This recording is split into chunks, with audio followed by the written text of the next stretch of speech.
The Republican primary for a soon-to-be-vacant U.S. Senate seat representing Pennsylvania is headed to a recount, officials announced on the 902 vote difference between Dr. Mehmet Oz and businessman David McCormick is within the 0.5% margin that triggers a mandatory recount under state law, Pennsylvania Acting Secretary of State Lee Chapman said. Mr. McCormick has not waived his right to a recount.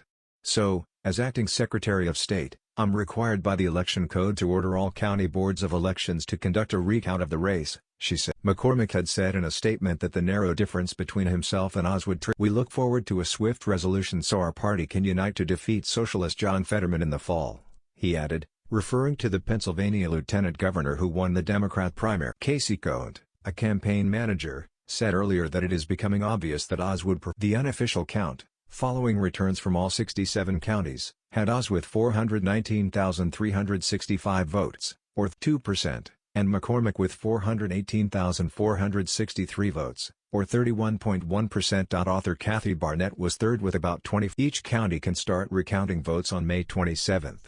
They must start by June 2 and finish by noon. Chapman also ordered all counties to separate and tabulate ballots without dates and with incorrect dates. Our position is that undated and incorrectly dated ballots should count, she said, pointing to a federal appeals court decision that federal law requires Lehigh County to count 257 mail-in ballots that were not counted in the 2021 election because no dates were written on the return envelopes. To be clear, our guidance will enable counties to arrive at an accurate count no matter what the courts. With 65 counties reporting, the undated ballot count was 860 from Republican voters and 4,190 from Democrat. There are about 4,000 absentee ballots that have not yet been counted, in addition to around 6,000 provisional ones. The announcement came a few days after McCormick filed a lawsuit to try to make sure all mail-in ballots lacking a date are counted. No judgment has yet been rendered. Once the recount is over, the winner will face off with Fetterman for the seat being vacated by Sen. Pat Toomey, our PA, who is retiring after his current term in office. Every Senate seat is critical because the makeup of the upper chamber is currently 50 Republicans and 50 Democrats or nominal independents. Because Democrats hold the White House, Vice President Kamala Harris, as president of the chamber,